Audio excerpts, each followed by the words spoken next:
Hello, friends, and welcome back to the Bikes or Death podcast. As always, my name is Patrick, and I am your host. And today we've got a great episode with Mr. Colorado Trail himself, Jefe Branham. Jefe lives in Gunnison, Colorado, which basically puts the Colorado Trail and the Colorado Trail race in his backyard, and it has been for about the past 30 years. His relationship with the trail goes back to almost the very beginning of when he moved there and hiked it for the first time. Since then, he went on to bike pack it for the first time in 2007, and he just completed the Colorado Trail race for the 9th time. And out of those 9 finishes, he won 4 of them. There are truly probably very few people who are more knowledgeable of the Colorado Trail race than Jefe Branham, which is why he's earned the title Mr. Colorado Trail over here at Bikes or Death. I really enjoyed our conversation. He's a super down-to-earth guy who has a lot of experience on this race, and we talk about what keeps him coming back year after year, what motivates him, and why does he keep coming back to one of the hardest bikepacking races there is? But before we get to that episode, I want to extend a special thanks to all of the supporters of the Bikes or Death podcast. Legitimately, a month ago, I had talked to my friends, my family, and I had come to the conclusion that it looks like this might be the end of the road for at least a little while as I potentially refocus on my real estate career. And I threw a Hail Mary. And since then, I have been overwhelmed by all of the support I've received. So let's give a special shout out to our newest sustaining patrons of the Bikes or Death podcast, starting off with Mike Monroe, Lee Johnson, Matt Windsor, Mark Bryson, Pierre Joven, Steve Capps, Boss Bertrand, Brianne O'Neill, and Eric Elbert. Thank y'all so much for signing up to be sustaining members of the Bikes or Death podcast. I truly cannot do it without y'all, and I have been overwhelmed by all the support from the community. If you have been valuing these episodes, if you enjoy them and you like to see the Bikes or Death podcast show up in your podcasting feed, do me a favor, head over to patreon.com/Bikes or Death and see how you can become a sustaining member of the show, all while earning some special patron perks just for you, like the patron-only podcast, The After Party, where anything can happen, plus discounts to the store, early release, and so much more. And this week, I am excited to introduce 2 new sustaining sponsors of the Bikes or Death podcast, much like sustaining members of the show that sign up to support the show on a monthly basis. I've been fortunate to find some companies that would like to also step up to be sustaining sponsors of the Bikes or Death podcast. First, I'd like to give a shout out to Kuat Bike Racks. I've been an ambassador of Kuat for a couple years now. I've been super impressed with not only their racks, obviously they make great bike racks, great bike products, but also the company itself. And they're a company that I have really wanted to partner with because I want to be partnering with companies that I believe in, that I know can provide value to you, the listener. And Kuat definitely fits that bill. I've been kind of pursuing them in the background for a little while. And I am so stoked to tell you that they have signed up to be a sustaining supporter of the Bikes or Death podcast all the way through 2022. So big shout out to Kuat for stepping up to make sure that the Bikes or Death podcast keeps on rolling, keeps on going, keeps on keeping on. So a big shout out to Kuat for believing in Bikes or Death and for supporting the show. It means everything. And listen, I've got some inside news that there is a new bike rack coming from Kuat. We are going to be announcing what it is and giving you all the juicy details next week. But for now, that is all I can say. So if you're thinking about a bike rack, think Kuat. because you love your bike. I'm also excited to announce another sustaining sponsor of the Bikes for Death podcast, Quad Lock. If you're not familiar with Quad Lock, they make the bike case and bike mount that I use for my iPhone. I ditched my bike computer years ago in an effort for simplicity. I've become obsessed with simplicity.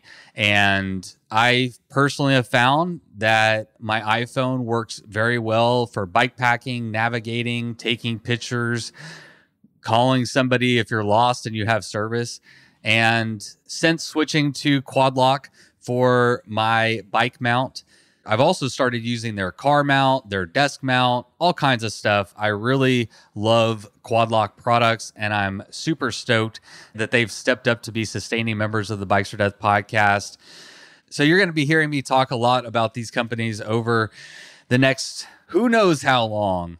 But this week, I mostly just wanted to give them a shout out and publicly say thank you for supporting the Bikes for Death podcast. It is through the efforts of the community and some of these wonderful companies that have stepped up to see value in what we're doing over here, that believe in the Bikes for Death podcast and believe that these conversations have value. And I am so grateful for your support because it really does allow me to keep on producing the show and do something that I absolutely love. So without further ado, let's have Mr. Miles Arbor take it away with the Bikes for Death theme song. You load up your bike, you ride away from home. You could be with your friends or you could be alone. You ride for a day or maybe more. You just love being in the great outdoors. Everything you need is strapped to your bars, including that new pillow you got from Santa Claus. And then you think, oh shit, to yourself. You left that super lightweight tent on the living room shelf. Bikes. Oh, death. Bikes. Oh, death. I have a question for you. Is it Jefe or? Yeah. It is Jefe. Is that? I mean, not my real name. My real name is Jeff, but I've been called Jefe for so long that I don't even think of myself as Jeff per se. I mean, there's still people who call me Jeff, but I would say 90% of my friends and family call me Jefe. How many of them call you El Jefe? That is pretty rare. We just saved that for your bike. I don't think they want to add the title to it. They just want to acknowledge it. Yeah. All right. Sounds good. Well, I had never met anyone named Jefe before, and I was curious if that was your given name or not. No, it was a nickname that basically just kind of took over and kind of stuck so much that it basically, when I first moved to Gunnison, I worked on Main Street. And Main Street was a pretty tight group of people who worked together in all the restaurants and bars. And, you know, basically in that group of people, someone started calling me Jefe. And like, by the time it caught on, if I called myself Jeff, people would know who they were talking to. So, it was a more relevant name than my real name. Yeah. And I never really loved the name Jeff. So I was like, I'm going to roll with it. Yeah. Yeah. No offense to my parents. Yeah. You know.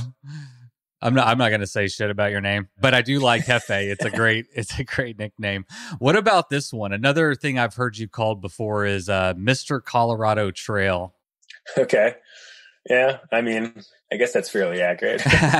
Yeah. I think it might fit. I mean, I know, again, another title that I've heard other people give you before, but for anyone who doesn't know, you just come off the Colorado Trail for the 9th time. Is that correct? It's my 9th CTR, so Colorado Trail race. I've actually hiked it a couple times and I've toured it a couple times, but I've raced it 9 times successfully. I started in 2011 and I didn't finish that year. So that was my only DNF. But yeah, I have 9 finishes now. Now, if my math is correct, you completed it first in 2013 and then you've completed it every year after that? No, I did the first race in 2007. Oh. That was the inaugural race, was in 2007. And then I've kind of missed them here and there since then. I did it in 2013. That was the first time we went in this direction. Up until then, it was always from north to south, or some people like to say east to west. But in 2013, it was the first time the direction was flipped. I did race that year for sure.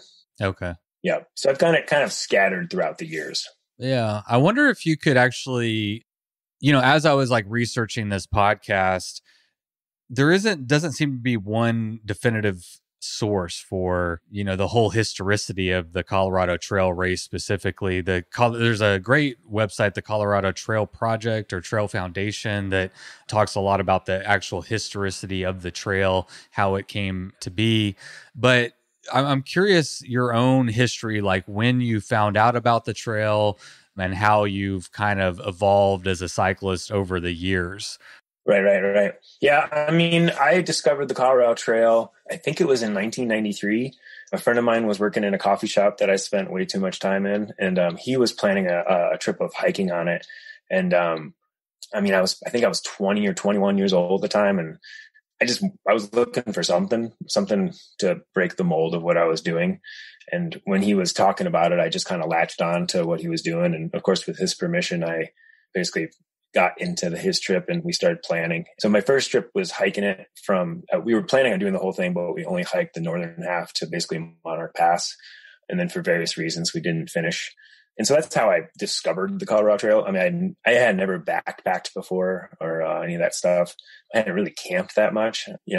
I wouldn't say I was like a sheltered life, but I came from the East Coast and we just didn't really camp in Connecticut that much. There's just not that much public land, and it just wasn't something that we did. So it was a huge, huge change in my life. I would say it was a pivotal moment in my life. Before I hiked the Colorado Trail, I was more of a materialist. I was definitely more into having stuff than experiences. And it was a tough decision for me, honestly, because I had to give up some of that to do the Colorado Trail. I had just moved into a house that I was all excited to live in. And I ended up moving out of the house and being homeless so I could afford to do the trail. And, a lot of decisions kind of like that, where I was taking a big chance to go do something I didn't know really anything about and wasn't sure if I was going to like it even, but it turned out to be life-changing. Being out there just felt amazing. And, I returned a few years later and finished the trail, hiking it from Monarch to Durango. And I spent quite a few years backpacking for a while. I moved to Colorado in 92 and I was definitely a mountain biker for a few years, but I couldn't really afford it. I couldn't afford to keep up with the maintenance and I wasn't a very good mechanic, and it was just kind of frustrating. And so after that Colorado Trail hike, I just got really into backpacking for a few years, and it was a really, really good thing for me. I learned to kind of chill out. I let go of a lot of angst and frustration that I wasn't really dealing with well. And I just learned to chill, and I learned to be out in the woods and loved it. How long does it take to hike it? I think we took 25 days on each half. And then I hiked it from Durango to Kenosha, and then did a little bit different finish than going all the way to Denver in 2000. And that was 40 days, but that was with my best friend, and we both took our dogs, and that was an awesome trip. What brought you to the area originally? You said you're from the East Coast and that you first found out about it in your early 20s. What brought you to the area originally? I had friends going to Western State College, and I had a friend that came out here his first year after high school, a bunch of friends from high school. And then another friend that I graduated high school was coming out here for his sophomore year, and they were going to rent a house, and they were like, "Hey, do you want to go?" And same kind of thing. I just knew I had to get out of Connecticut, where I was from. And, I had never been to Colorado, never been to Gunnison. So it was just sight unseen. I was hopped in the U-Haul with all my stuff and was screw it, let's go. And, same thing. I would say, the first 6 months of living in Gunnison, I wasn't in love with it because it's a recreational place. There's not a lot of stuff going on in this town. In fact, especially back in 1992, the town was pretty dead. And so I just was what do they do? It's kind of a punk rock guy. And I don't know, there wasn't a whole lot of music going on and, that whole scene. And so it took me a while to really kind of get the gist of why people lived here. But like I said, once all that stuff kind of sunk into my blood, it was I don't want to live anywhere else. There's just so much recreational opportunities here and tons of public land. And I love it here. How much of your love for the area is informed specifically by the Colorado Trail race, and how much of it is just the area at large? I would say it's the area at large. I mean, it's being proximal to the Colorado Trail definitely makes it easier logistically to participate in, either hiking it or racing it or whatever. I'm roughly halfway between Durango and Denver. So getting to the start of the Colorado Trail is fairly easy compared to, the Tour Divide or the AZT or anything stuff like that. So it's definitely convenient in that set. But yeah, it's just, Gunnison's, it's definitely been discovered. But I would say it's still not as easy to get to as some other places in Colorado. So it's still a great recreational place to be for sure. Not anymore. Not till everybody hears this podcast. You just blew it up. I know. It's already over. I mean, we're really close to Crested Butte, so yeah, it's I'm not just like kidding. The area hasn't been known for a while, but it is nuts though.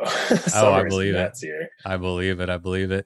So, I mean, I'm curious to know like what you do for a living. You're one of these people that I've watched for a while. You've done so many things in bike packing in the outdoors. It's almost overwhelming to chat because it's like, what do we do? I mean, you just got the single speed record on the AZT as well. So, I mean, there's a lot. But what do you do for a living that allows you to train, to participate in all these things? Obviously, you caught the bug early on, and it seems like it's probably informed, I'm guessing, your job, your lifestyle, everything. Oh, for sure. There was probably 20-year period of my life that I literally made most of my decisions to do what I wanted to do when I wanted to. So yeah, I definitely have sacrificed a lot as far as job security and all that kind of stuff. But I mean, I've made my living as a bike mechanic, as a cook, living up in a mountain town, you kind of do whatever you can. I've built trails, I've laid out trails, I've washed dishes, I've done just basically everything. But I mean, I'm a pretty good bike mechanic, and that's generally what I end up doing for a living. And that's what I'm currently doing. But I'm actually right now, I'm mostly being a dad. My wife has a really good job and she's working a lot. And we have a 2.25-year-old little girl. And I spent a lot of my time hanging out with her and taking care of her and working other times too. And it's funny that you said something about training, because like ever since the little one came along, training is a kind of a joke. And I'll be 100% honest with you. I really don't know how I pulled off AZT and the CTR this year with the volume that I'm doing. I've never been like a by the book kind of training person. I had a coach when I trained for the 2014 Tour Divide, but that was about the only time I've ever had any like outside structure applied to what I do. And it's kind of tricky too, because I think my method of training was just riding a lot and trying not to ride too much.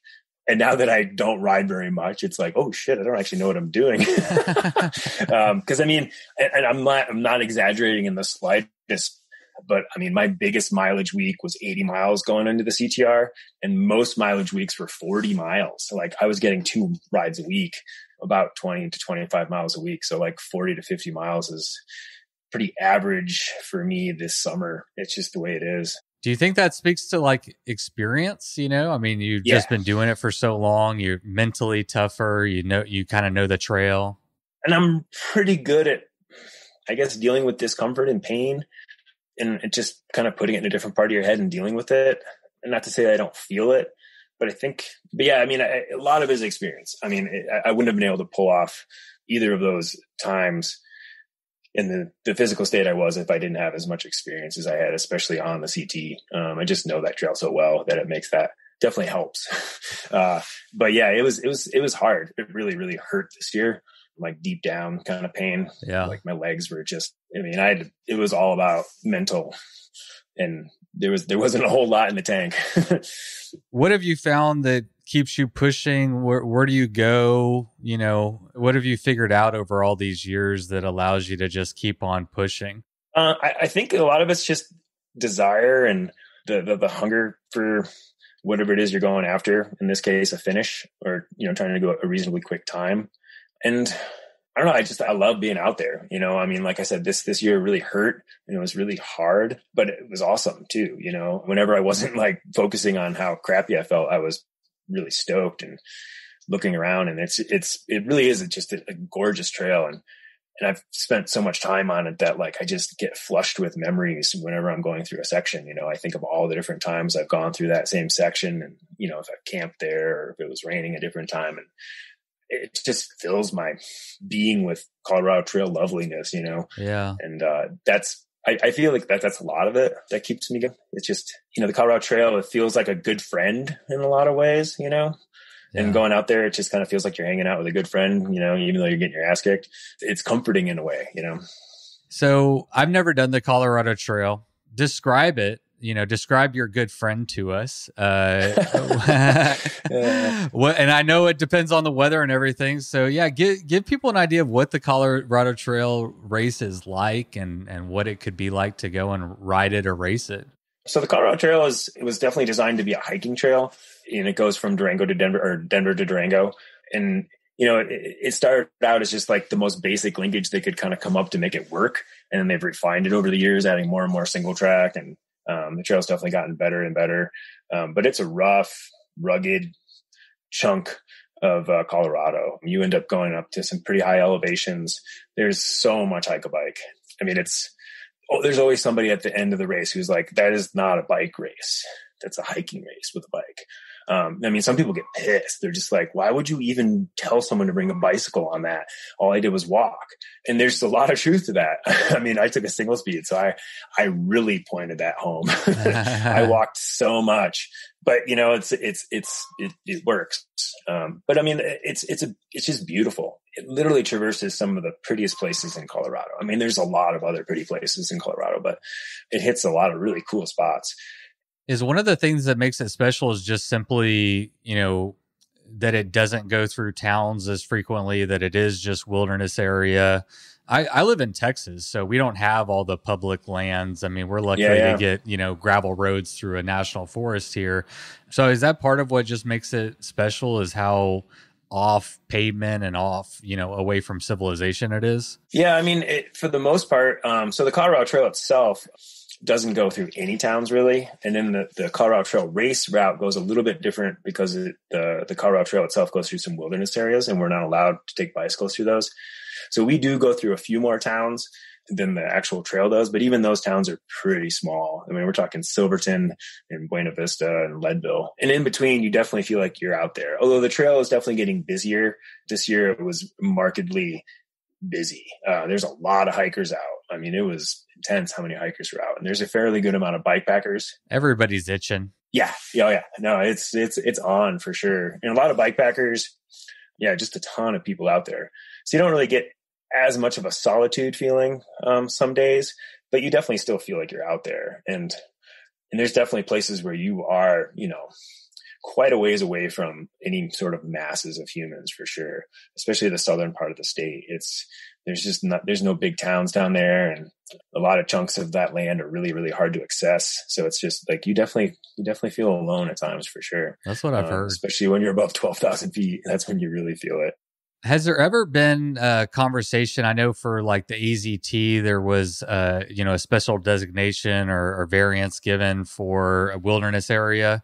Is that correct? No. So the AZT goes through the national park. It's a national park. And national parks have different rules than wilderness. Wilderness, you're not supposed to possess a bicycle at all, even if it's in a disassembled state. Whereas the national park, their rule is that the wheels can't touch the ground. Disassembled bike in the national park and carry it, and you're kind of okay. Right. Okay. Yeah, I wanted to get clear on that. Again, coming from Texas without as much public lands, these are things that I'm not as intimately aware of, but I was curious. Yeah, the minutia of access is definitely different depending on the land manager for sure. In something I was reading, it talked about it gets so high that hypoxia is a potential risk whenever you're doing this race.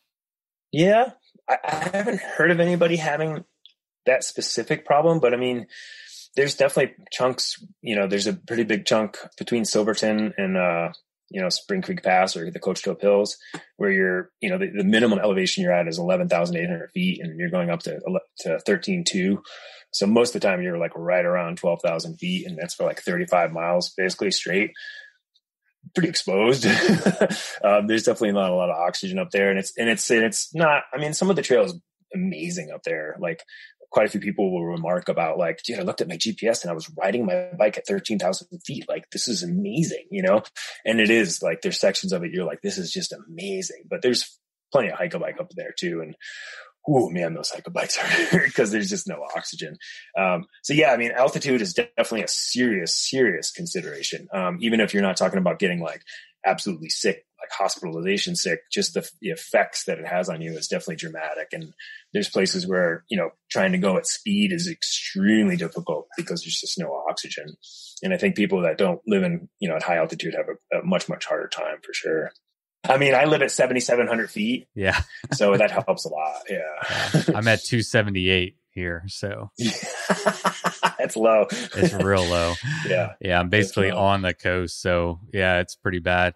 What about weather? I know I was actually just watching Andrew Strempke, his Instagram video that he posted and talking about some pretty nasty weather and basically just up high and praying is all he could do. Yeah.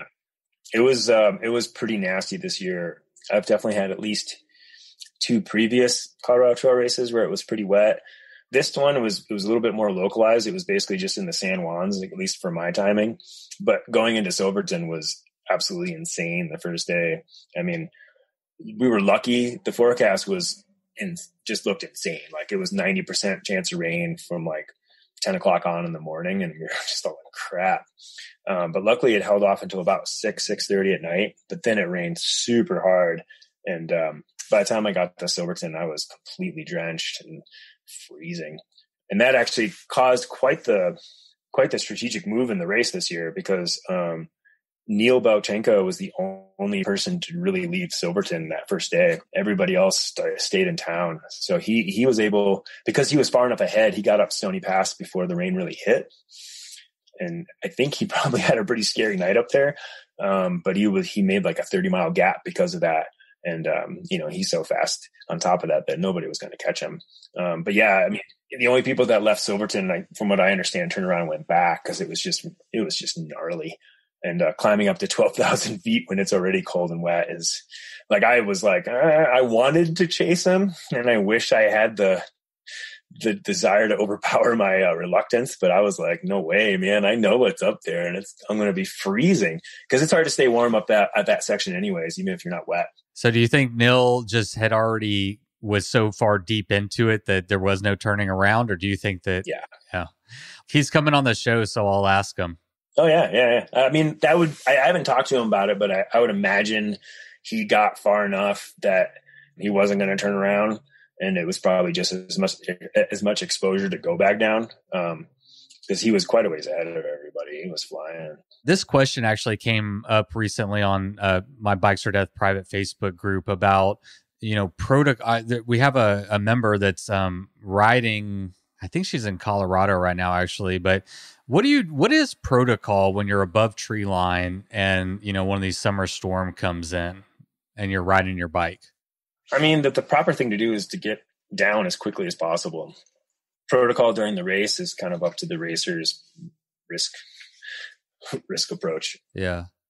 I think a lot of bad decisions are made out there because of the race, influencing people's decisions, myself included.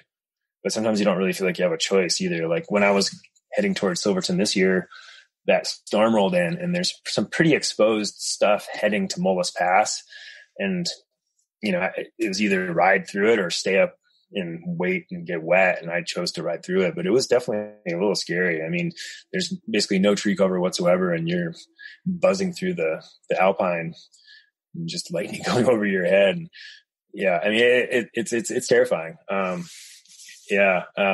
It's definitely, I mean, the protocol is to stay low or to get low if you're up high and it starts to happen. But a lot of times, like that section I was telling you about, I think it's section 23 and 22 of the Colorado Trail, known as Conies and Cataract by a lot of people. You're just up there for like 35 miles and you're just exposed.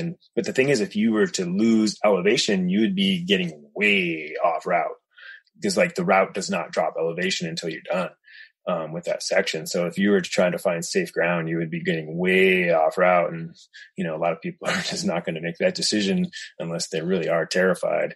So it definitely is kind of a little sketchy, for sure. Yeah. I mean, the potential. Again, I don't live around mountains, but I was just on the beach not too long ago and a lightning storm rolled in. I mean, we could just see the whole thing coming. And I've never been in the beach on a lightning storm, so I started Googling it. What do you do? And it basically said, get off the beach. You're the Go tallest home. thing. Yeah. Go home.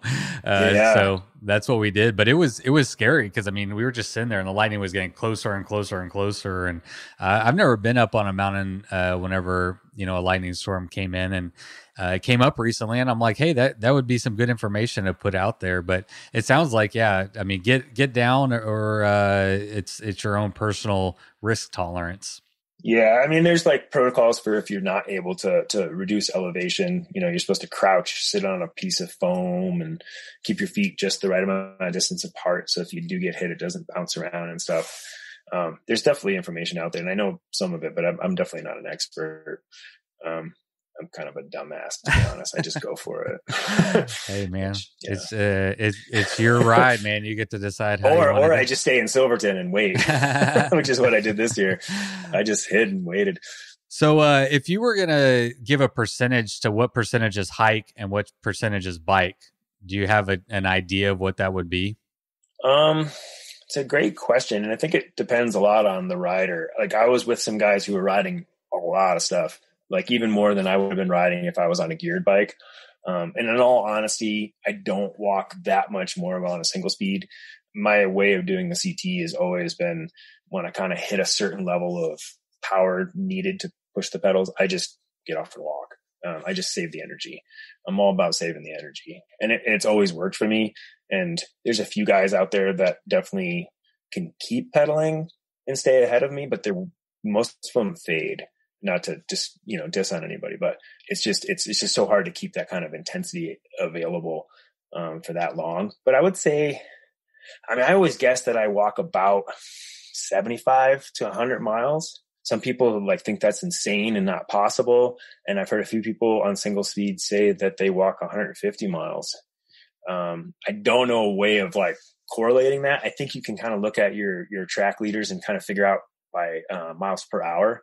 I think Kurt Refsnyder did that once with some ride, and he figured out exactly how much he walked and stuff. But that would be my guess. But yeah, it really depends on the rider. Like I said, there was guys I was riding with who were riding almost everything, except for the most ridiculous stuff. And I was blown away. They were so strong. Just in the beginning, or do you think they maintained that effort throughout the whole thing? No, I mean, there was a kid in front of me named Will. Every time I saw him, he was riding his bike. And there was a guy that I was bumping back and forth with named Scott Simmons, who was the same thing. He would come by me every afternoon. He'd pass me every afternoon, and he was just riding stuff so strong. It was impressive, but he eventually faded a little bit. Both those guys were geared? Yes. Yeah. So that's interesting. That brings me to my next question, which is single speed versus geared. And I don't think you were being insulting by saying, oh, I can, usually keep up with them, but there's some distinct advantages with going single speed, especially on a race like this where it's so rugged. There is so much hike a bike, and you're going to be pushing a lighter bike. You're going to be carrying a lighter bike, whatever it may be. And so it's kind of like an equalizer in a lot of ways. So can you speak to single speed versus geared? I mean, obviously you've landed on single speed. Maybe that's a good question. When did you switch to single speed, and why? So this is only my second CTR on a single speed. And actually I did the math while I was out there, and it's been 11 years since I did one on a single speed. I was really questioning my choice at times.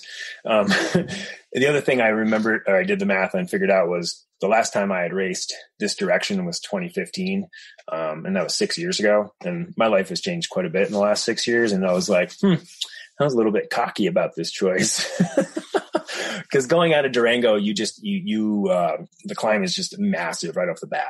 When you leave Denver, you kind of meander along a little bit more before you really start to climb.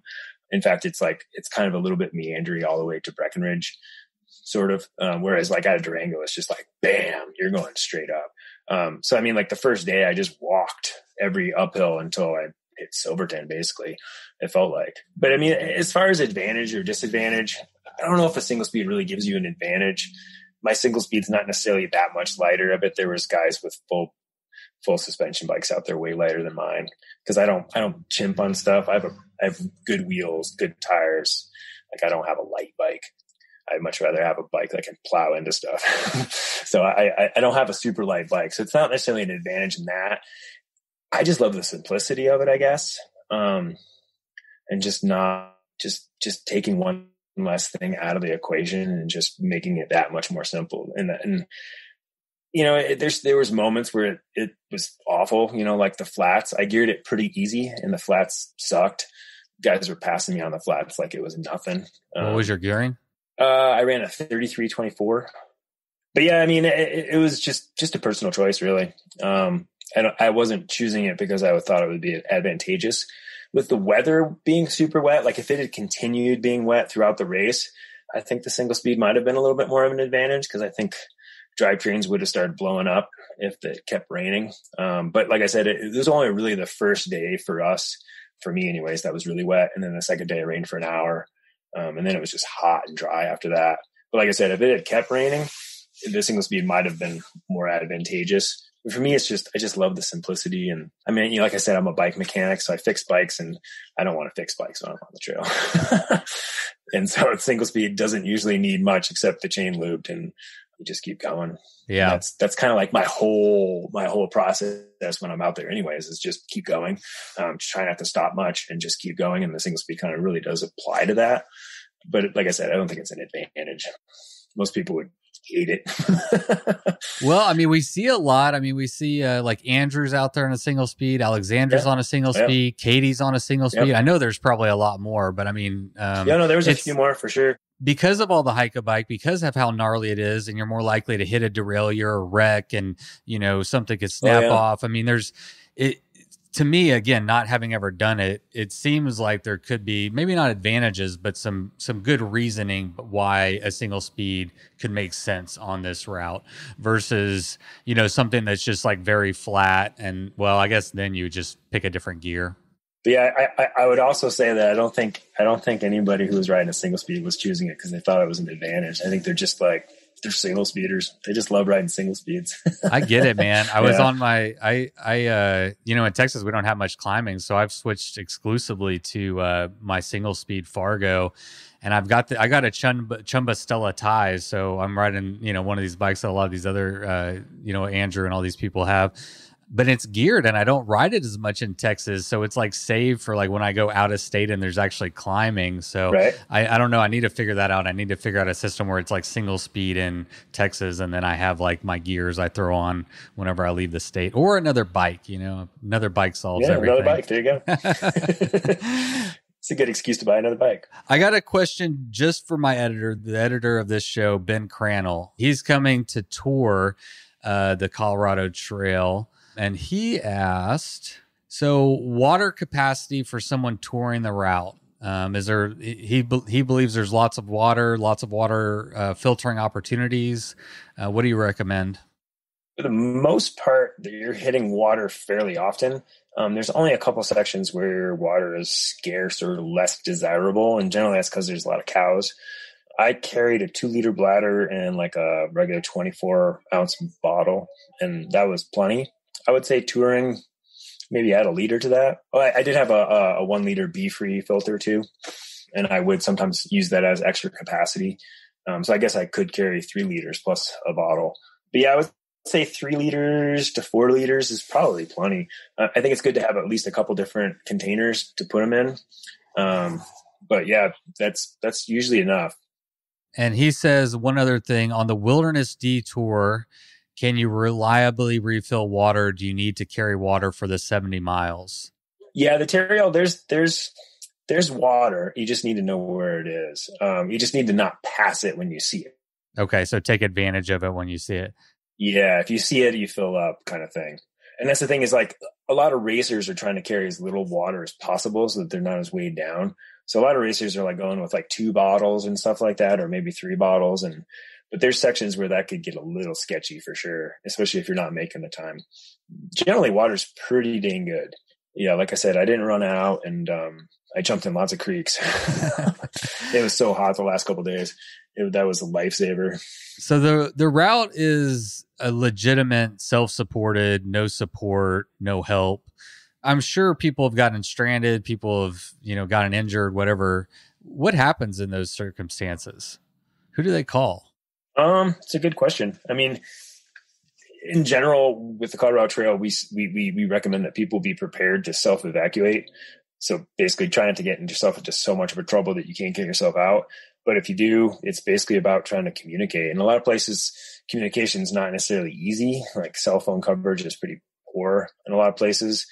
That being said, most of the time you can get pretty close to the trail on some pretty decent roads. So, getting picked up isn't impossible by any means. There's definitely plenty of paved roads that you cross and decent dirt roads that you cross or on. So it's definitely accessible. There's definitely certain places where because they're not accessible, but for the most part, you're not too far from being able to get picked up. But generally we hope people don't need to. Obviously. What is your role? I mean, are you the race director, Yeah, I'm the race director, I guess. Which basically means what? Because we're not supporting, there's no prizes, there's, what does that mean? What do you actually do? Because one thing I was thinking, I was like, man, if someone needed help, you're out on you want to be racing, obviously. You want to be on the course. So you're not the guy to call to come and, bail someone out of jail if they get in a pickle.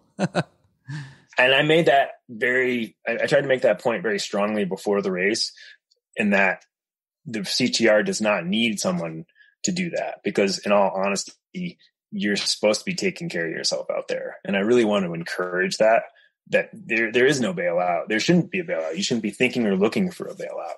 You should be going into this, how can I keep myself moving forward on the Colorado Trail and alive, and not going to places where I need someone to bail me out. Granted, things happen and shit happens. We all know that. I'm not naive. I mean, lots of shit happens out there. But yeah, it's just, so the race director, my job, as far as I see it anyways, is to, set a date and inform people about the rules and back of results, and to just deal with any sort of things that come up. Like I took on the CTR right before COVID started. So my first year of running the race was COVID. And so there wasn't a race. So that was really fun. And honestly, I thought it would be less work than it is. I guess I was a little bit idealistic about it, but it's actually quite a bit of work. I spent quite a bit of time answering emails and dealing with GPX stuff and just little nitty gritty stuff that people want, like people want lots of information before the race. And just trying to get that out to them as, efficiently as I can and accurately as I can. It's not like a job, but it's definitely a fairly good amount of time.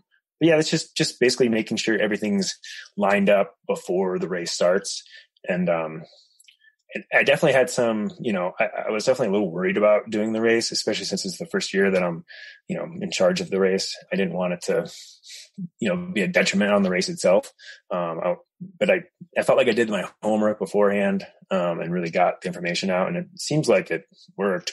And there didn't seem to be a whole lot of issues, and most people seem to have a very seamless sort of time following all the stuff that was necessary for them to do, like getting all the GPX files and all that kind of stuff. So I feel like the information was out there and people got it. So I feel like I did a pretty good job, but we'll see. I'm kind of curious. Hopefully everybody thinks I did a good job. I haven't heard any complaints. I haven't heard any. No, I'm saying I haven't. Yeah.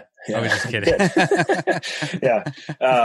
And that's the thing I keep trying to, and I really want to drive home to people too, is like that is my job with this race. It's not to hold your hand, and it's once you're on the course. I am 100% happy to answer almost any questions leading up to the race.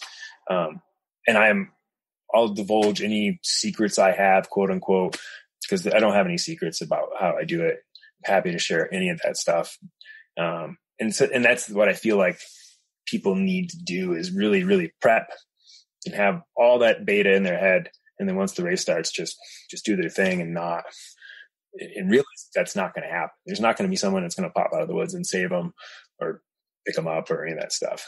That's why I wanted to kind of talk about, give some information to people who are going to be listening, maybe think about doing it, information. Carrie State said this with K-Light. Information is very light, and I recommend you carry as much of it as you can. Yeah, it's true. Yeah. It's just like, that's one of the things I've always done in all these events is I meticulously research things, and I go through my gear over and over and over and over again. Like I'm a meticulous planner. And it's definitely, the more you have that in the back of your head and you don't have to think about it, the easier it is once you're out on the trail. 100%. Sure. Yeah, that's one thing we talk about is, when you're at home is the time to prepare, plan, think about everything, and then you go and do it. And those are all things you don't have to worry about. It's already done, and you can just focus on, dealing with whatever you need to. Just riding your bike, man. So, okay, you've been involved with the Colorado Trail Race, it sounds, from as early as 2007. How has it changed, if at all? I mean, it seems still very much like a grassroots, show up, here's the route, no prizes. I mean, has it changed much in these years, or how has it changed? Yeah, in 2007, I think there were 7 that finished. So it wasn't exactly high numbers. In the first 3 years of the race, I don't think we exceeded 40 or 50 people. And this year, I think we had 73-ish start at the group start. And then there was quite a few ITTs as well. So I would say the numbers are definitely up from, the beginning. The trail itself is or the route, I shouldn't say the route, the trail. The Colorado Trail is more or less the same, but the route that we use for the Colorado Trail race has changed. We've taken on section 22 and 23, which we used to go over Cinnamon Pass before that. So the route's evolved a little bit. We did a tiny change this year. So we're still looking to evolve whenever we can. And for me, evolving is getting off of pavement as much as possible. So anytime there's an opportunity to get off pavement or to use more of the actual Colorado Trail without it being ridiculous, I'm all about trying to figure out to make that work. So it's definitely evolving a little bit. But for the most part, it has stayed very much, I would say the vibe is very similar. Doing this year's race, it felt a lot like years in the past. Everyone's super excited. A bunch of really, really strong people out there. I guess that's the one thing is it definitely has brought out more and more interest of different kind of people doing it. Cause you get people who are bike packers, and then you get people who are racers, traditional racers who are taking on bike pack racing. And so it's an interesting mix sometimes of people for sure. Yeah. You had Payson try to take it on. Yep. That sounds interesting. I was seeing that he didn't complete it, for anyone who didn't know. Yep. And I appreciated his takeaway. I mean, this guy's a world champion racer, XC racer, and very accomplished. And he was very humbled by the trail, which shows you how hard it is. But it sounds like he's itching to go back out there and give it another try. So it'll be interesting to see his take it'll be interesting to see if he comes back for sure. I heard him saying something about it just on Instagram, so we'll see. Right. Yeah, he was actually, I saw him when we were riding from Silverton or from Durango to Silverton. He was out there riding the other direction. I'm not sure, he's probably just out riding. I don't know. Yeah. But he lives in Durango. I mean, I couldn't imagine not being tempted if you lived in Durango. And the trailhead's right there. Yeah. I mean, if I were him though, I would race the opposite direction, because racing home, that's the shit, dude. Yeah. Pro tip. I would start in Denver and race home. Yeah. That's motivation. That's big. That's a good idea. Yeah. So at this point, you've completed it 9 times. You've won it 4 times. Is that right? What keeps you coming back, man? What keeps you inspired to keep going back and pushing it and putting it all out there? It's a great question. I questioned myself a lot this year. Why do I keep doing it? I guess for me, it's just my love of, not to say that you can't enjoy the Colorado Trail without doing the Colorado Trail race. That's a ridiculous thought. But for me, it's just I guess the combination of the convenience of being able to do it relatively easily. As far as logistics go, I'm not saying physically, but logistically, it's relatively easy for me to oh, heck, I'm going to do the CT this year, because I live halfway between the start and the finish. And I know it so well. And so logistically, I can get myself to the start line without as much effort as some people. So it's a little bit easier for me to just kind of throw my leg in there. And 2, I love that trail so much. I mean, it's that trail changed my life, and in many, many, many positive ways. And so every time I get to go back and visit it, it just, like I said, it feels like going to visit an old friend. Granted, it's an old friend that kind of beats you up a little bit, which is kind of a weird statement to make, but it is. It's just, I just love being out there, and the experience just reminds me of all the times I've been out there before, and makes me think of all the friends that I've spent time out there with, and it just fills my soul with all that mountain goodness. And, I would love to hike the Colorado Trail again, but it's just the time isn't really there. And, so it's like, for me, it's like I get to experience pretty much the whole thing in a short period of time. And I still really enjoy it. I thought this was going to be my last one, I really did. But I'm already thinking about it, I mean, I want to do it again.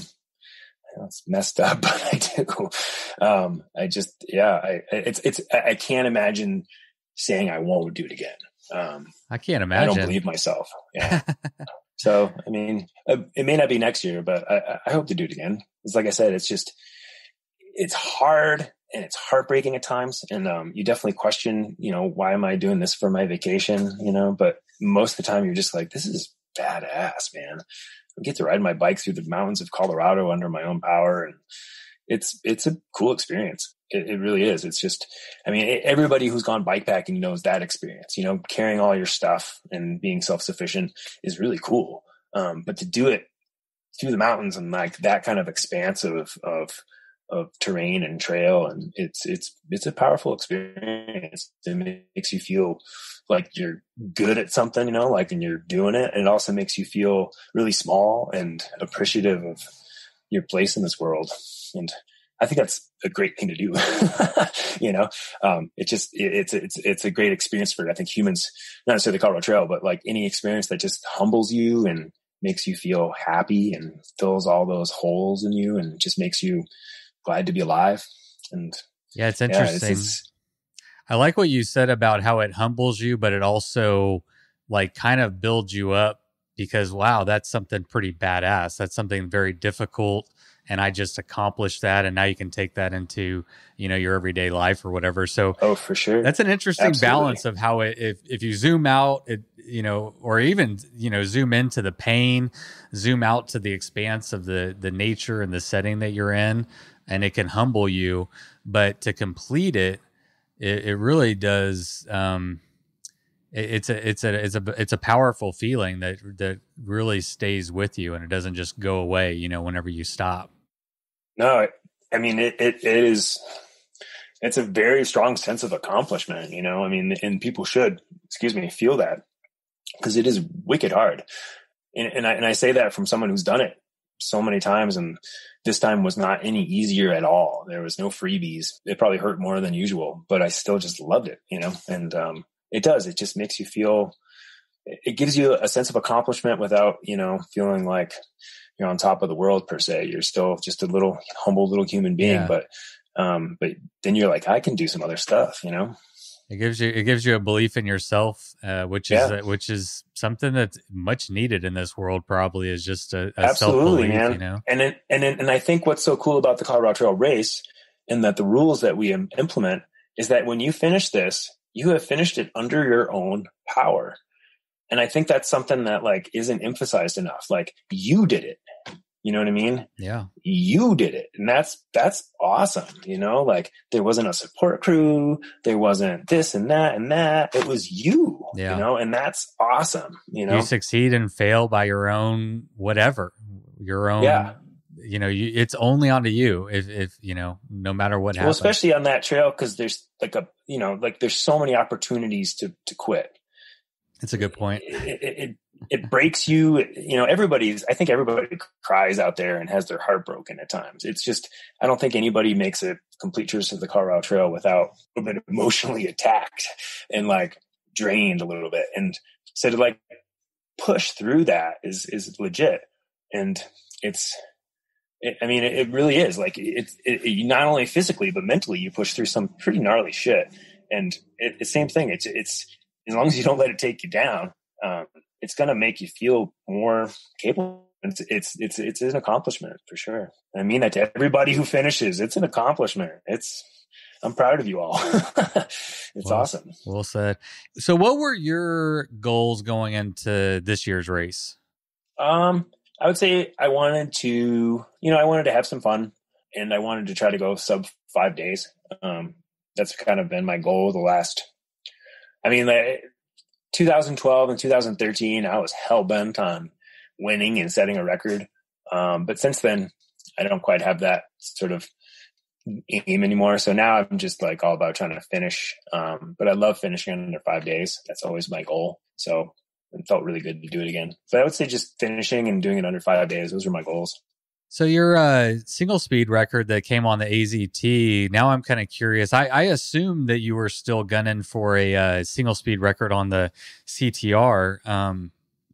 Was that even a focus for you at AZT, or were you just riding it or racing it? I mean, obviously you're racing. It was definitely part of my goal set. I had splits written down to kind of aim me in that direction. So yeah, I mean, I always try to go into something with a little bit of goals in mind, just to kind of keep me motivated. And, the AZT, I definitely, I wanted to see how fast I could go for sure. I was definitely going for a PR, for sure. And, I had a terrible first morning. I went the wrong way a few times and honestly thought that my chances of even coming close to a PR or a record were blown. But then the second half of the ride went awesome. And I just had so much fun and went so fast that everything turned around. But, I mean, you never know, never give up. Yeah, man, never give up. It's true. I pretty much had given up on going fast and I just was like, well, screw it. Just ride and just try to ride. Just try not to screw around and just try to keep moving. And that worked out well enough that like towards the end, I was like, I think I can still do this. And then I started feeling a little bit better and started putting a little bit more into the pedals and it worked out. But yeah, that was an awesome ride too. So why with the CTR have you it sounds like you kind of let the single speed record go. It's not necessarily a carrot that you're chasing after. Is there a reason for that? It's just too hard. Good answer. Honestly, the single speed record for the CTR is, I don't know. I don't want to say it's untouchable by me, but it's. I think it's like 10 hours faster than I went this year. Granted, the record is going in the other direction, which might be a little bit easier on a single speed. Not to make excuses or anything like that, but the record's held by Timon. And I mean, not to make excuses, but that guy's a freaking genius on a bike.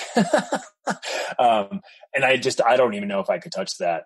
I mean, I probably could have, 10 years ago, I could probably have a good chance at it, but I just don't quite have that kind of power anymore.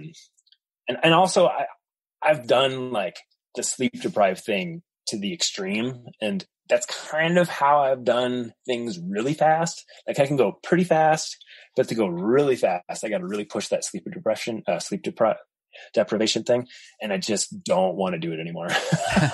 It's, I did it so hard for so many years that I'm not willing to go to those places anymore to gain a few hours. So I guess that's some of it. Yeah.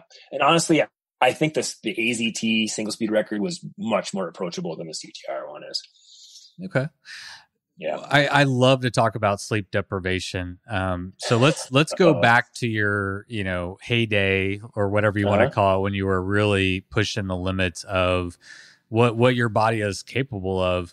I know because there's a great video that you put together about the Colorado Trail race. I know it's you can find out bikepacking.com, I'm sure, on YouTube and stuff. But you talked a little bit about how you like to go deep and you like to it almost seemed like you liked to find out what was in your brain when things got weird or something. Can you talk a little bit more about that? Yeah. So I mean, I would say I'm still having some of that experience, like even on this year's CTR. I didn't push the sleep deprivation that hard, but I was, I went into it a little bit tired. And the combination of not sleeping a whole lot and being kind of tired, I definitely had some pretty loopy thoughts out there. And sleep deprivation is pretty crazy stuff. I've never felt so messed up in my life than I have being sleep deprived. So like 2012 and then 2013, when I was racing the CTR, I was basically willing to do anything to try to win or set a record. And so I think in 2012, I think in that CTR, I think I slept like 4.5 or 5 hours in the whole race. Yeah. And I look back at that and I don't know how the hell I did that, because I definitely can't do that now. I would be a babbling idiot on the side of the trail. But back then it was all about that focus to get to the goal I was trying to achieve. And I don't know if it was quote unquote worth it, but I wouldn't do it any differently. I don't think. What actually happens when you get that? I mean, what you say, it gets weird. Like what gets weird? Your own brain doesn't seem familiar anymore. Like you have to constantly remind yourself what you're doing, because you'll like be hiking your bike and then all of a sudden you're like, what am I doing? Where am I? Why am I hiking my bike? And then like sometimes you'd like put your bike down and then like leave the trail to go do something and come back to the trail and you're like, which way am I going? Oh. And then like there was moments where I literally would think about somebody else and I'd be thinking about them, and then all of a sudden I thought that I was them. Wow. Like I was seeing things from their perspective. It's very hallucinatory. Oh, very hallucinatory. If that's even a word. It sounded right. Yeah, right. Well, we just made it. It literally is like some of the craziest experiences I've ever had in those sleep deprived states. But it also like it tears away all the insulation you have to some of your thoughts. So like, whether we recognize it in everyday life or not, like there's things in our brain that we have buried or insulated, so we don't think about them very often, because whether they're uncomfortable or painful or whatever. But when you're in those states, you can't really make that choice. Like your brain pops up whatever it's going to pop up, and you just kind of have to deal with it. And so like you're kind of like being forced to watch this movie of like, the dark crevices of your brain. And, you're like, you don't want to watch and you want to look away and you want to fast forward. But the whole time you're just out there by yourself too. And so I think that's kind of the weirdest part is when you're in that sleep deprived state and you're on a self-supported ride, you're the only monitor for your like mental health. Like there's not somebody checking in on you like, hey, you good? Like giving you a couple little tests to make sure that your brain's still like doing the right things. It's only up to you. Like you're having to self-check while you're in this like crazy state. And then you're putting yourself in this crazy state because you're just trying to win a stupid bike race. Like it's like all these things kind of like get in your head, and it's pretty crazy what it does to your brain. But at the same time, I feel like I've really gotten to know myself because through those experiences, as I've just stripped away all the insulation to my thoughts that I didn't want to think, and I feel like I kind of dealt with those things to some degree, or at least like thought them through to the point of being like, oh, okay, that's all I need to do with that. And so it was a pretty powerful experience to do that stuff. But I definitely wouldn't recommend a lot of it because it is kind of hard, and you're literally on a fine line between like having a mental breakdown. Yeah. And some people there has been at least one mental breakdown on the CT that I'm aware of. Can you talk about it, or should we not? It wasn't my own personal experience, so I don't feel comfortable saying a lot about it. But it was quite a few years ago, was really close to Durango, close to finishing, and just kind of lost their mind.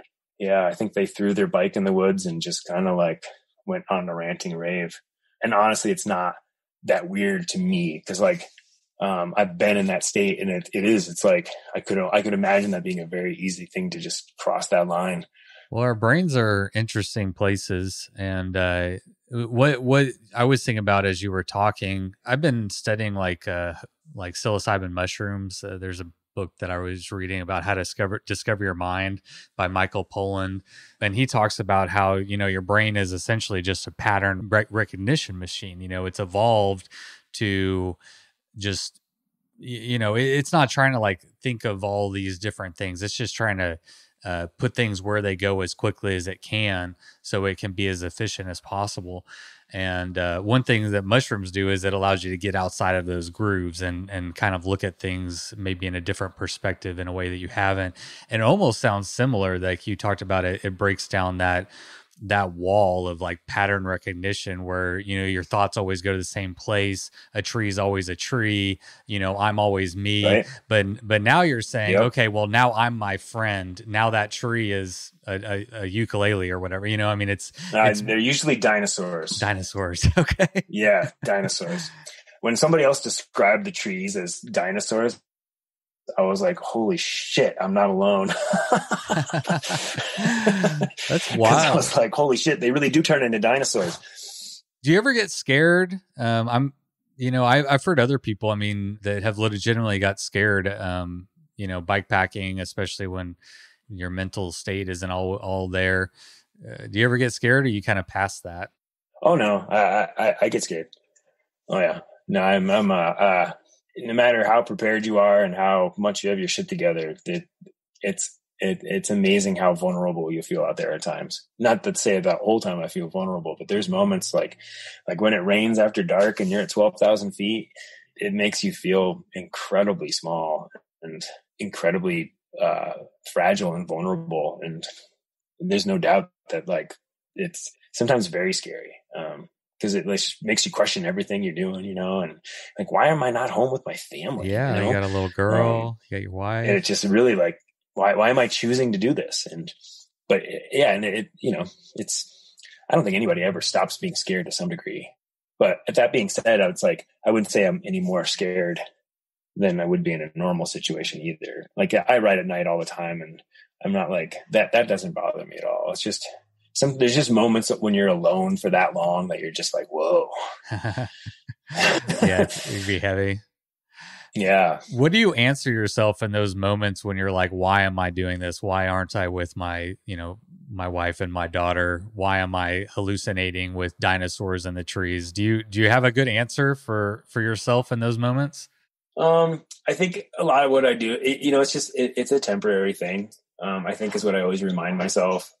In everyday life, I'm always, wishing I could have that experience, I guess, we're always pining for adventure, and it's easy to be like, it's easy to overlook that stuff when you're pining for adventure. And so I think that kind of helps compensate a little bit for that fear factor.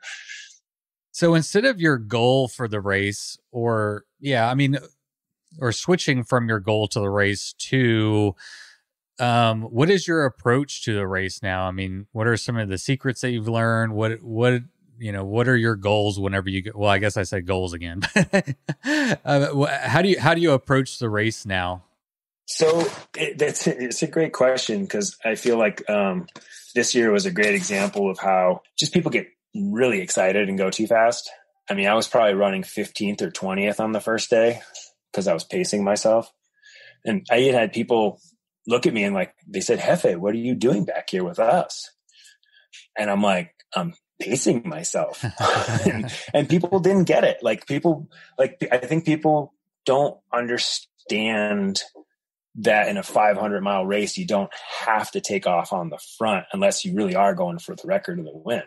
And if you are, you better be damn sure that you can keep that pace. And I think that it's just interesting how many people go out pretty hard, and then, by like mile 100, 120, they're barely hanging on. And I feel like that's solid advice to anybody who wants to finish the CT or the CTR is really pace yourself. If you're going, it's not a cross country ride, and you're going to end up hiking. And so don't worry about trying to blast up every hill on the first day, and just look long-term, look down the trail. And, like I said, I'm like the first person to get off their bike and walk in the CTR. Even when I run gears, if it gets steep, I just get off and walk. And I think a lot of people don't get that is a really good way to save your energy and to not blow all your matches on the first day. And I think that I get a little disappointed with how many people do that, because I want to see people finish. It just makes it so much harder to carry on through the rest of the race when you burn all those matches. And it's just so many people do it. I think that's one of those things that just has to come with experience almost, Yeah. Because I've also heard, there's another way to look at it that I've heard where, if you are going to go for, whether it's your fastest time or the fastest time or whatever, the only way to get there is to start out fast. You can't start out slow necessarily. And the only way to find out is if you can sustain, a certain effort is by starting out at that effort, and then, maybe you don't make it. And so next year you come back stronger. Next year you come back with a different strategy. I don't know, but I can get it. I think everybody gets, excited at the beginning of a race. Yeah. They do. Did anything go wrong this year? You've done it so many times. You're so experienced. I can't imagine. I mean, I can imagine your kit and everything is so dialed in. You talked about how meticulous you are. Did anything go wrong? Anything you would have done differently? Just a couple of minor mistakes. One, I somehow got a pair of bad AA batteries in my GPS. And so, which wasn't a huge deal, but my GPS died on the first day. Luckily, I know the trail well enough that the GPS isn't necessary all the time. The other mistake is I didn't get to Silverton before the store closed. And I didn't quite have enough food to make it to Buena Vista, but I was not going to stay in Silverton until the store opened. And so I ended up just making it on the food I had, which, I mean, it worked out okay, but I was definitely on vapors when I hit Buena Vista. So that was a little bit of a mistake. Other than that, I would say everything was fairly dialed and worked as I had hoped or wished. So yeah, I mean, most of the stuff was spot on. Just a couple little tiny mistakes, and they weren't like anything detrimental per se. I mean, the store at Silverton could have been, but I started with apparently just enough food to make it to Buena Vista, so I was okay. But yeah, that could have been a really bad mistake, but I just kind of dealt with it. Well, I wanted to talk to you about longevity and bike packing. Are you 48 or 49? 48. 48. So I'm 41. So what do I have to look forward to? I mean, that's one of the great things about. I mean, I've interviewed people who have done the Tour Divide in their 60s, and do you do anything different now, or is it just all systems go? You just keep it moving, and it'll be there for you. I think as you get older, you definitely have to take a little bit more care of yourself and, spend time doing all the stuff that nobody likes to do, like taking care of your core strength and stuff like that. Not to say that I do a lot of that stuff, but I try to do a little bit more as I get older, just taking care of the body. That being said, I definitely developed a little bit of an ankle issue out there this year on the CT. So I definitely have some stuff to deal with before I do any more big rides. And it's definitely, I would say, like, the speed factor is definitely harder as you get older, just because, your body just doesn't quite have the same assets that it used to have. And training is definitely a little bit harder to pull off and stuff. But I mean, obviously there's a lot of older guys out there doing it, and gals too. And so it's not, I don't think age is a limit to what you can do or being able to do something, but it might be a limit on how fast you can go. Or something like that. But yeah, I mean, there's tons of older people out there backpacking and bikepacking. It was definitely cool to see. It was definitely not all youth out there. I mean, I hope to bikepack until I can't do anything. Yeah. Like, I love it. I mean, I hope to do a bunch of it with my daughter. She gets a little bit bigger, and yeah, buddy. My wife loves to bikepack too. So we hope to do a lot of family trips. So yeah, I mean, I feel like it's just another great tool to get out into the backcountry, and I don't see any limits with age per se, other than maybe speed. Especially with e-bikes coming along, right?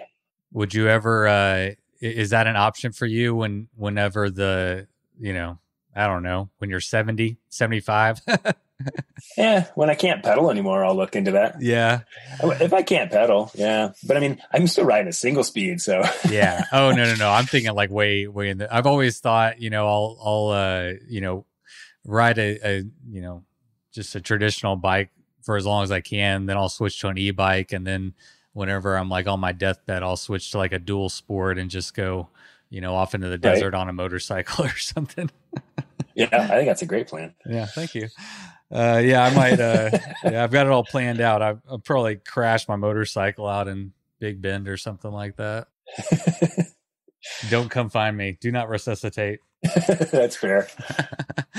Yeah, I'm with you, man. Just keep it going. Don't let it go. But we are seeing a lot more. It does seem like more and more like older people, or people as they get older, are keeping it going, which is something I like to highlight, that, this isn't an age specific thing.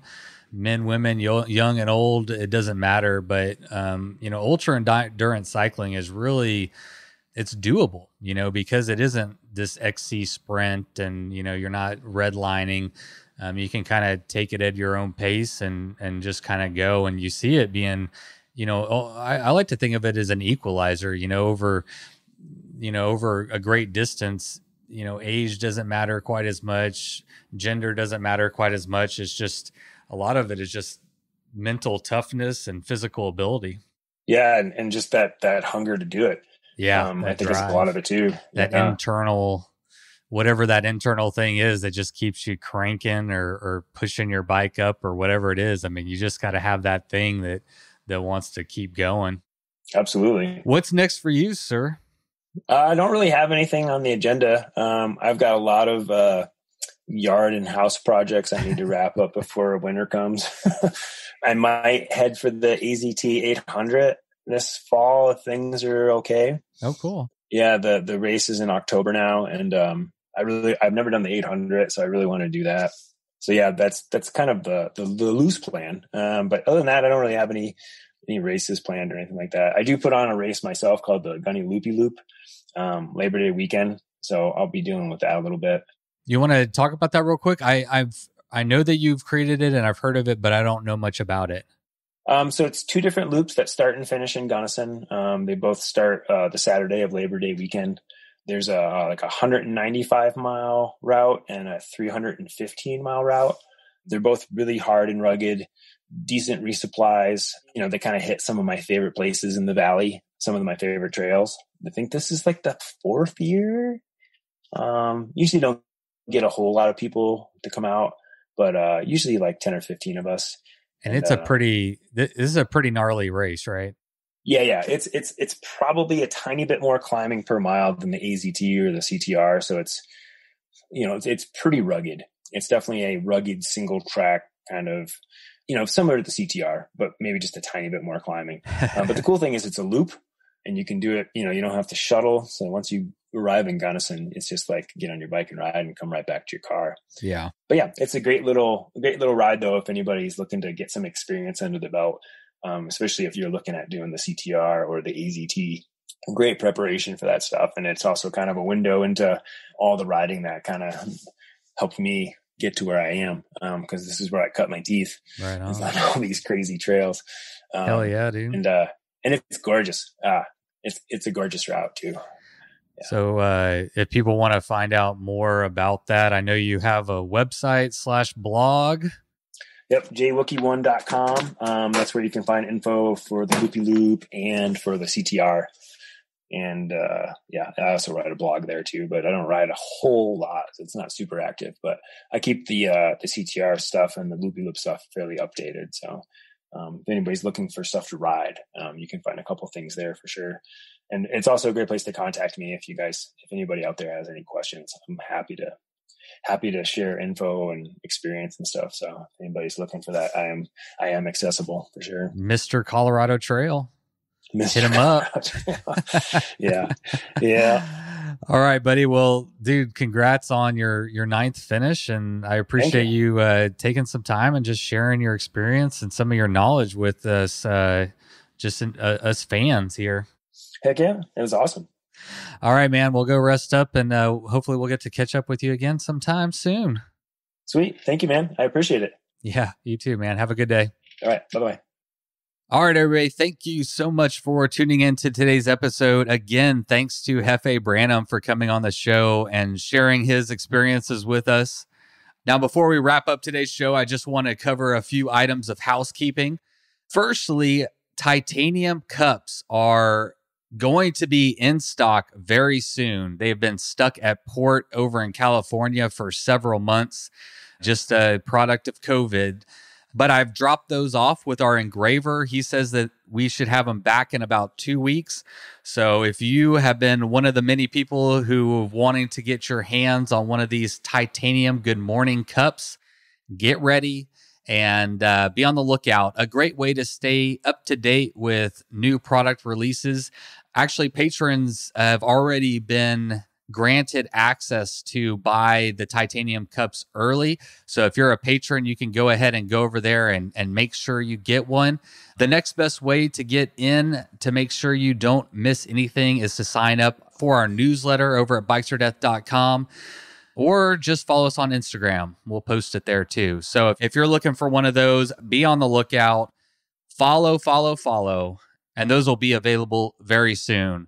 Also in the Bikes for Death store right now, we have a pre-order going on for a Till Death tee. That's our new logo, the Till Death logo. And this t-shirt is in a crisp, clean white. Why did we go with white? Well, because we look at white as being a canvas for anything that you want to create. Personally, I plan on doing a tie-dye version with mine, but you could just get yours dirty with mud, sweat. You could color on it, cut off the sleeves, whatever you want to do. That pre-order is going to be open until this Sunday, August 8th at 8 p.m. So if you're interested in getting in on that pre-order, head over to bikesfordeath.com, point your browser to the store, and clickety, don't act persnickety, get your t-shirt today. And how about some East Texas Showdown news? I haven't talked about that in a little while. So here's a quick update. We opened up registration to 50 people, and that sold out. I say sold out. It's a free event, but it quote unquote sold out within the first day, which is awesome. I had no idea what to expect. And I'm currently talking to both the Sam Houston National Forest and the Davy Crockett National Forest, trying to get permitted to allow up to 50. So I know we have a bunch of people on the wait list, and I've been getting asked when they will know. And I can only tell you that I am at the mercy of the rangers at the National Forest. I'm in contact with one of them. He's been super helpful, and it's just the other national forest that I'm having a hard time getting a hold of. But I am working on it, and I'm hopeful that we can get the permits. It's all kind of weird because of COVID and what they're allowing and what they're not allowing.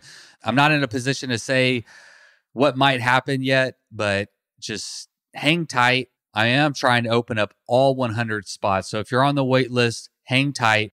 And I hope to have some good news for you very soon. Now, about the route itself, Sarah and I are actually headed out on the route this weekend to do what I hope is the final ground truthing route recon trip for the route. I've been playing around on Ride with GPS and making some tweaks, trying to make it as good as possible. And I'm going to go out this weekend, or we're going to go out this weekend. We're going to check out the entire route, and hopefully we'll be able to send out a route to everybody who is participating here within the next 2 or 3 weeks or so, maybe less. I just don't want to give myself a crazy deadline, and all y'all people are going to be emailing me and stuff. So that's what's going on with the East Texas Showdown. I still have no clue what I'm doing. I'm just throwing a bike party in the woods, and looking forward to it, to be honest. But I know it is approaching. It's going to be here sooner than I realize, and I need to get my booty in action. So that's what's going on with that. And with that, I think we are done. All right, everybody. Thank you for being here today. Now you know what to do. Go ride your damn bike. You load up your bike, you ride away from home. You could be with your friends, or you could be alone. You ride for a day, or maybe more. You just love being in the great outdoors. Everything you need is strapped to your bars, including that new pillow you got from Santa Claus. And then you think, oh shit, to yourself. You left that super lightweight tent on the living room shelf. Bikes. Oh.